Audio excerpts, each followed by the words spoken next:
One of my favorite people in all of Scripture is Moses. Now, there's so many different places where I feel a kinship with Moses, but the one that always stands out to me is when God calls Moses. Do you remember this story? So God calls Moses to go and to set his people free, to lead God's people out of captivity. And he asks Moses to go to talk with Pharaoh, the most popular, powerful person in all of the land. Tell him to let his people go. Do you remember Moses's response? I think Moses's response is how most of us respond when God calls us to do something that we feel like is a little bit out of our comfort zone. Moses, instead of saying, "Yes, God, I hear your call, I will go." I mean, he's seen the burning bush. You think that that would be enough of a sign that God is calling you to go. But instead of going, Moses does what most of us do. Moses looks inside of himself and he says, "God, you've got the wrong guy. There is no way that I am qualified to do what you are asking me to do. There is no way that I have the resources, the power, the authority, the voice to be able to carry out what you have called me to do."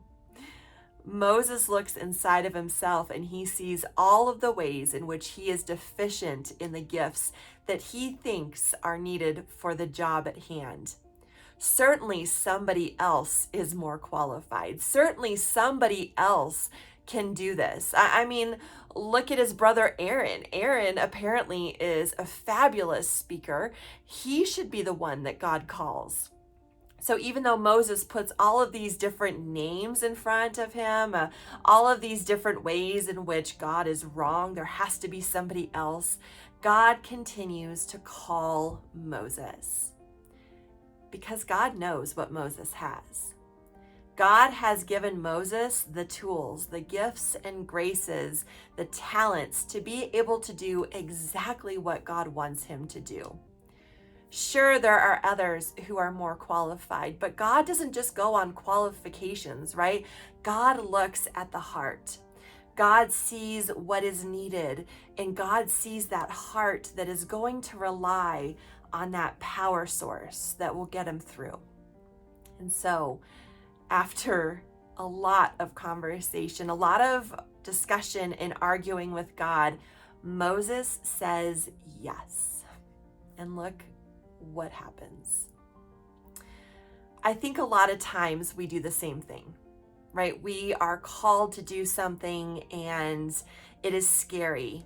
It's out of our comfort zone. We feel like there's somebody else who is probably better qualified than us. And yet God calls each of us, knowing our gifts, knowing the talents, knowing all of our passions, all that is inside of us, and also seeing our heart and knowing that we are the right people for our job that he has called us to. We just watched our youth mission trip video on Sunday morning. And if you didn't get a chance to watch that, I would encourage you to go into worship, into our document, and to watch that beautiful video of what our kids and our adults did on their mission trip. It's at the beginning of service. But what I love about that trip are the adults that said yes to the call. If you remember, a few months before that mission trip happened, we didn't have adults who had said yes. We were desperate for adults to say yes and go on this mission trip with our youth. And so a lot of prayer went on behind the scenes, and God called 6 wonderful people to go on this mission trip and to lead our youth. And they came away with some wonderful insight about how God called them, how saying yes was a challenge for them, but yet ultimately it was a blessing to them and they could see how God had used them. So let's hear from our adult chaperones from our youth mission trip today as they share with us about their own journey and calling of God. Hi, I'm Pete Farney. I was asked to come along as a chaperone on this youth mission trip, and I was very happy to do it because the youth program is something that we came to the church for in the first place. And even though my kids have aged out of it at this point, it was an outstanding opportunity to get to know other kids in the youth program and also the other adults who came along, people I wouldn't necessarily run into in church because it's a big congregation. Hi, I'm Diana Schaefer. I came along because I had never had or taken the opportunity to do this before, and I certainly would encourage folks who say the same thing. I don't have time, I have to work, I don't have kids in the program, but you know what? It was a great experience, and I would encourage anybody to be thinking that they could help and they should help, and how beneficial it is to their heart and soul by being able to go and participate in a program like this. And I also have to say too that I think these kids are have been very well tended to and cared for and nurtured, and are very, very faith-based too, because their youth director, April's done a great job with these kids. So they're kind and they're caring and they're really a lot of fun too. So if anybody asks you to go on a mission trip, I would certainly encourage you to do that.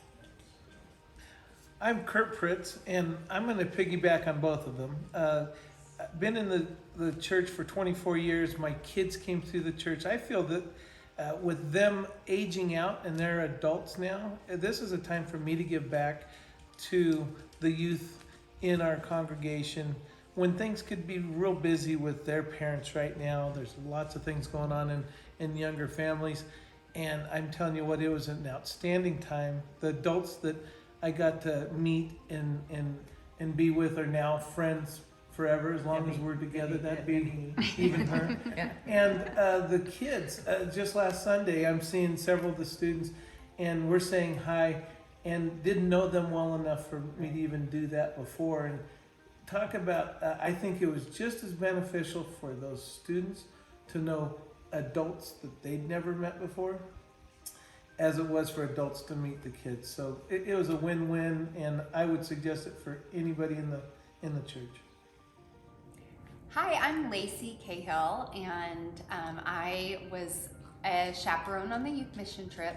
My daughter Grace is going into 7th grade, and so I was able to go as a parent and also a chaperone, and it was so wonderful to get to know the other youth that Grace and eventually Rhodes will be spending time with in the church, and to get to know the older kids as well as some that are the same age. I think it's a pretty special experience as a parent to then know all of the different youth in the church. I would just say it's such a tremendous opportunity to get to hang out with the youth. I totally convinced Diana Schaefer to go, and by the second night she said, "You're right, I'm having a great time." So it's such a great time to just learn the youth and get to know them, and then get to see them, and all these people are just so excited to see each other now and have formed such a great bond even as adults. We all just reconnected at church the very next Sunday, and it was just super great. I'm Jordan Paul. I'm a parent of youth emeritus. And when I noticed that they were having trouble finding chaperones for the youth, I thought maybe it was my turn, because I had kids that benefited from other chaperones for 4 years. And so I really thought I was going to give back and be a great person. And what I found was that it was great to get to know the youth and learn from the youth and get different perspectives on mission and God, and get to know the other chaperones and the people in our church. So overall, I surprised myself with the fun and the learning for something that I thought was just an opportunity to give back. What a wonderful testimony of God calling people to step into a time, into a place, to be able to do work that brought so much goodness, so much life, so much love. Not only for the kids who went on the mission trip, not only for the young adults who were finally able to go on a mission trip, not only for the community that it blessed, but also in their lives as well. It has been a joy for me to watch as these youth have come back, these young adults have come back, and our chaperones, our adults who went with them, have come back and have connected and bonded in such a way that has brought goodness and life into our community. It reminds me of a story of a little boy. He wanted to try out for his school production, and so his mom was working with him on his audition pieces, but she was worried that he was not going to be able to get a part. She knew that he would be let down and devastated.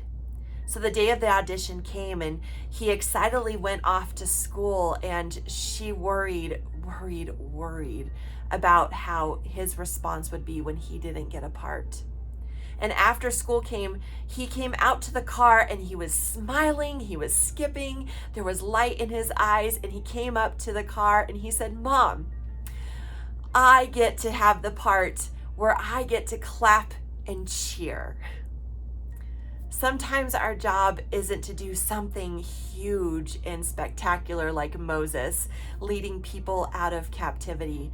Sometimes our part is to show up and to listen to somebody's story, to say yes to teaching a Sunday school class or volunteering with our youth, to getting to know them in a new way and to walk alongside of them. Sometimes God is calling us to say yes to helping out with Feed My Starving Children, which is a big event. Or maybe God is calling us to something simpler like saying yes to greeting people on Sunday mornings. Wherever God is calling you, don't argue. Don't wrestle with God on it. God knows that you have the talents, the gifts, and the graces to be able to do that job that God has for you. God knows your heart, and God knows you are the right person for the job. So do yourself a favor. Do our entire community a favor. Know who you are, and when you hear that call from God, say yes, because your yes will bring life and light into our community and into the world.